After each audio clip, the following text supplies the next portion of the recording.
What if the greatest mistake in life isn't something you've done, but something you're still doing? It's the mistake that quietly unravels lives, even the lives of those who mean well, work hard, and sacrifice. Arthur Schopenhauer, a philosopher who explored the hidden forces shaping human existence, believed this mistake was universal and almost invisible. But once you see it, you can never unsee it. And by then, it might already be too late. Good people often live with the belief that their efforts to serve others, achieve success, or fulfill societal expectations will bring them peace. Schopenhauer recognized this belief as a dangerous illusion. He wrote, "Man spends his life in a vain attempt to secure for himself a happiness that continually slips through his fingers. This illusion arises from the assumption that external accomplishments, wealth, status, recognition can fill an internal void." But Schopenhauer warned that such pursuits are shaped not by authentic desires but by unconscious forces. He argued that noble intentions often lead to quiet self-betrayal, lives lived for others rather than for oneself. At the core of Schopenhauer's philosophy is the will.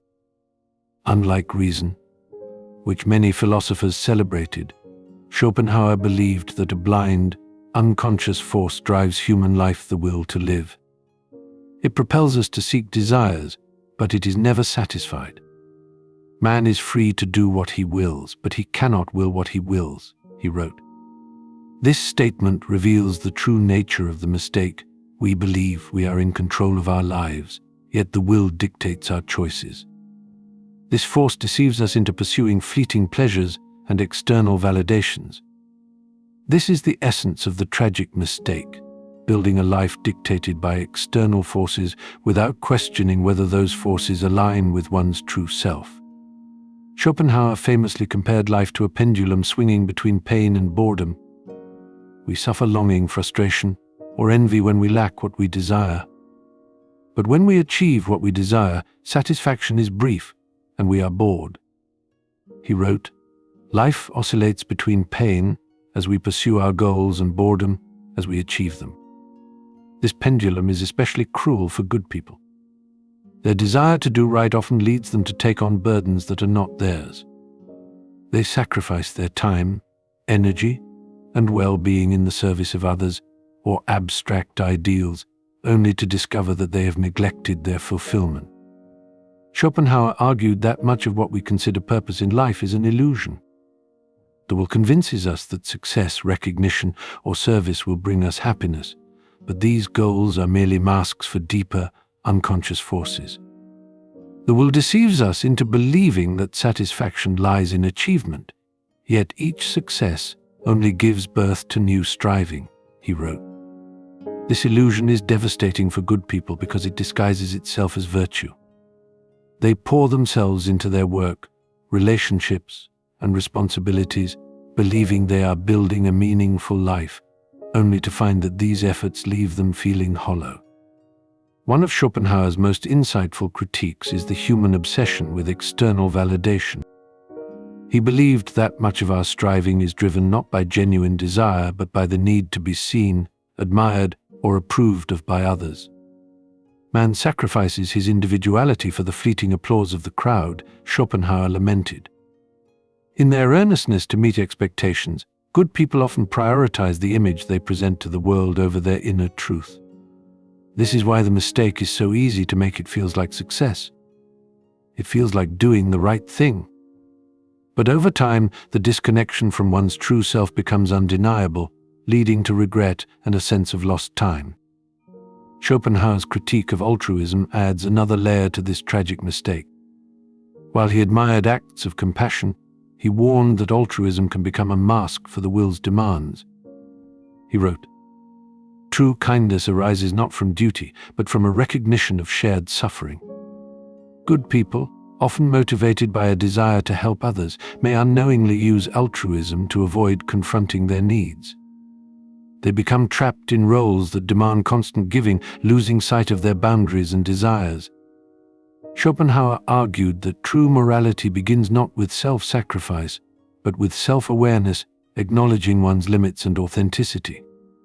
Schopenhauer believed that the first step to escaping this tragic mistake is self-awareness, the courage to question the desires and goals imposed by the will. He urged individuals to step away from the demands of society and seek clarity in solitude. It is in solitude that man finds his true nature, unburdened by the expectations of others, he wrote. For Schopenhauer, solitude was not isolation but a necessary space for reflection, where one could reconnect with the self and discover authentic desires. For Schopenhauer, art offered a rare escape from the will's grip. Music, in particular, held a unique power to transport us beyond the cycles of desire and striving. He described music as the direct expression of the will, unburdened by the illusions of language or thought. In moments of artistic transcendence, we glimpse a life free from the will's demands, a world of pure being. These moments, though fleeting, remind us of what is possible when we step outside the illusions that dominate our lives. For Schopenhauer, compassion is not merely an act of kindness but a way of breaking free from the will's self-centered demands. He argued that recognizing the shared suffering of all beings allows us to transcend our ego. Compassion is the only basis for true morality, he wrote. Through compassion, we experience a rare connection to something greater than ourselves, a glimpse of the interconnected nature of existence. Schopenhauer's philosophy challenges us to confront an uncomfortable truth: our lives may not be ours. To liberate ourselves, we must question everything: the goals we pursue, the roles we play, and the values we hold. Freedom begins where illusion ends, Schopenhauer wrote. This freedom is not easy to attain, but it is the only way to escape the tragic mistake of living for others instead of oneself. Schopenhauer's philosophy reveals truth as uncomfortable as it is liberating. The tragic mistake of living for others' expectations is not a rare misstep. It's a universal trap that ruins life not through dramatic failures but through quiet self-betrayal. The will, societal norms, and the relentless pursuit of external validation often shape the lives of good people. However, Schopenhauer's most profound realization is that liberation begins with awareness. Once we see the mistake for what it is, we face a choice that will define the course of our lives.